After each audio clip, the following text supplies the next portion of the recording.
And now to our discussion, the industry report reveals that the e-commerce sector of Nigeria reached an average of 9.02 billion naira in 2023 with an annual growth rate of 11.74%, resulting in a projected market volume of $14.06 billion by 2027.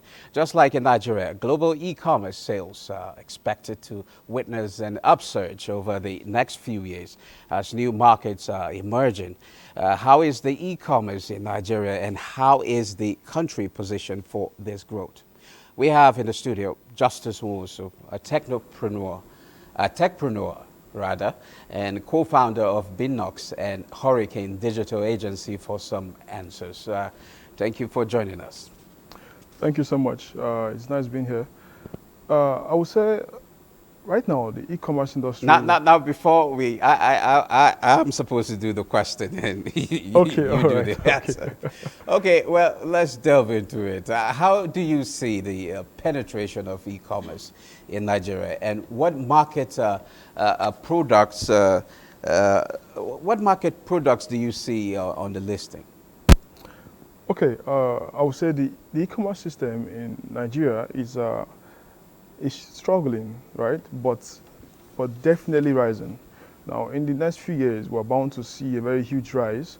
But this actually will come from two different sections. Number one, the e-commerce system has to appeal more to Nigerians. You know, now you could see e-commerce in the US or in Europe actually operates in a certain different way because the ideology, the nativity of these people are very different. But to Africans, it's quite different. So you have to build products that serves them.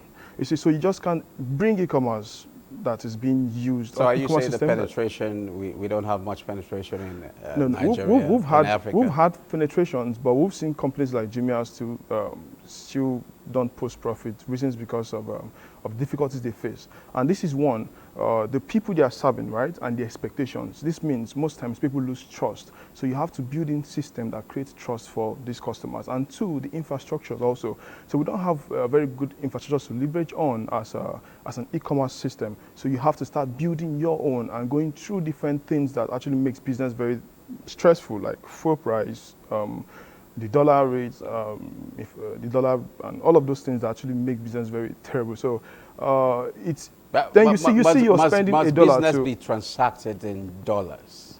No. Business mustn't be transacted in dollars, but when the dollar is being, when the naira is being devalued and all of those, it actually affects the price of goods, also affect the price of whatever logistics system that is needed to actually take that product from the warehouse or from the seller to the customer. And the e-commerce system is just either an app or a website that actually enable customers to actually buy things. But at the end of the day, there's a lot of work that goes at the background to actually get that product to the customer. Okay, you talked about infrastructure and other issues. Do you think we still need enlightenment at this point in time to get people to? What is their experience? It's people's experience. If you now buy on e-platform, you make it easier for yourself because at the end of the day, the goods get delivered to your doorstep. So do we need enlightenment at this point in time? Okay, having built e-commerce system, I'm currently building a system that is e-commerce-like and a delivery platform. People get to see the order, they made an order, and then it gets to their doorstep in minutes or in hours or in days, depending on the kind of system. But beyond that, there's a lot of work that goes on at the background, a lot of work. For example, if it's a last mile delivery, you have to make sure the rider is readily available to take it to the customer in minutes. The rider has to be well paid, and yet the customer wants a very low cost service. Who's going to pay for that? If it's probably something they're buying from maybe China, or maybe they're buying from a vendor that imports and is in Lagos, and you're buying this thing in Abuja, that means you're expecting it to get to you in 3 days or in 2 days, and the cost for that shipping is not captured in the product or in the charges because you're expecting the charge to be as low as 2,000 naira or 1,000 naira, but the actual shipping or delivery from another state to your state is a lot. And you get to see sometimes these prices are hiked because of the fuel price, also because of the bad road and all. Imagine something I was going to take 3 days to get to Abuja and taking more days, and the driver is. So what, besides you talked about infrastructure, what do you think needs to be put in place so that a lot of Nigerians can take advantage of the e-commerce space? I would say right now for many tech brands that are giving e-commerce solution right now, many of us are really we're going through the hard knots, to provide these services. Now, many of us are not looking at being profitable But you are in the business to be Yeah, I'm in the profitable. business, and I will tell you, we're not That's looking at being profitable quickly. We're in the business to be profitable in 3 years, 4 years, 5, and I know what it takes. So right now, we are spending $1 to actually make probably $0.5, even $1 back. But what we're doing is actually mining or gathering data to actually use to scale in the nearest future. So now for the customers, I think system like ours is actually here to give you the best. So don't bother about the cost or whatever it costs us to actually give you the best. Our job is to actually give you the best services. And when you get the best service, you actually then, like our system, Binox, is actually to give you the best service and provide trust using our AI. And when you get this trust, it enables you to transact on our platform often. And at the end of the day, e-commerce will actually now be more of a thing in Africa. But on the long run, we now know that we make our money is being made. It's more of a macroeconomics, right? And when we say macroeconomics, that means there are little bits of transaction fees that we pile up together in volume of number of transactions to make profit. So what we're doing now is more of gathering data and building the proper system that the customers need so that we can make profit in 5 years. Okay, the last time I checked, it was around 7 unicorns in Africa, with 4 having presence in Nigeria, but more have been expected. How do you see this going?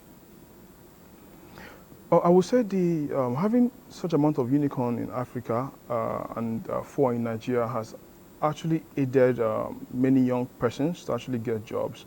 You could see the amount of jobs in Nigeria has actually, many young persons has actually transited from traditional jobs to the technology or internet kind of jobs, probably coders, software engineers, and digital marketers and all. But now, if you look at the likes of InterSwitch, right, and Jumia and the rest, what they've done for us is to provide an enormous amount of jobs for the next generation coming in, and also they've provided the pathway for the next unicorns coming in. And also, they've also put us on the global map too. Now, for more unicorns to come into Nigeria, or to come out of Nigeria, is very much possible, but it's going to take a lot of hard work because of where we are right now in the country. But it's very much possible. Okay. And with more unicorns coming out in the country means more jobs coming out, more opportunities for the young ones, and also with the 3MTT that is also going to be, that the current administration is actually putting in place to actually help young people gain technology skills. This means while there are more unicorns coming out and more technology solutions coming out, there are more people to actually get jobs. So I see a better future when it comes to this. Okay, Mr. Nwosu, I think we'll now pause. Then we'll take some stories. Then we continue this conversation. Just hold on.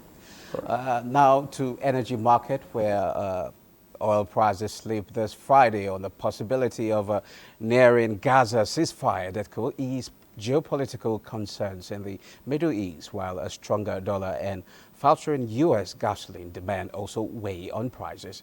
Brent crude futures fell 53 cents, or 0.6%, to $85.25 a barrel. U.S. crude futures shed 52 cents, or 0.6%, to $80.55 per barrel. Both contracts ended the week flat or slightly after down, rising more than 3% last week. Analysts say oil was trading lower on reports of UN draft resolution calling for a ceasefire in Gaza, and as another round of profit-taking kicked in. Now let's see prices of other commodities. So look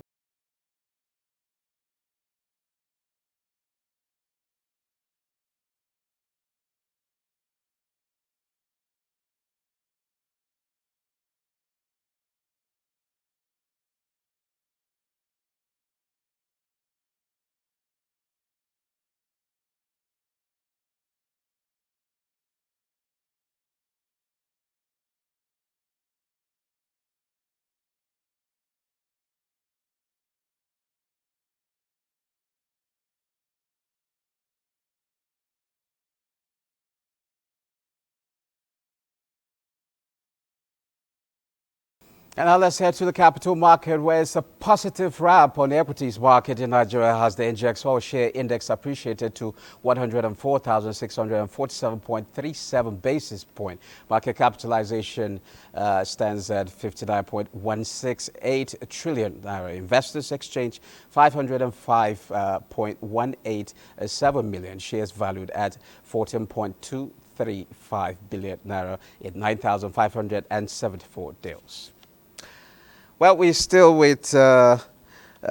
Nwosu in the house, and my question for you, it's the 3 trillion. I believe you must have been following this initiative by the Ministry of Innovation and Digital Economy about the 3 MTT.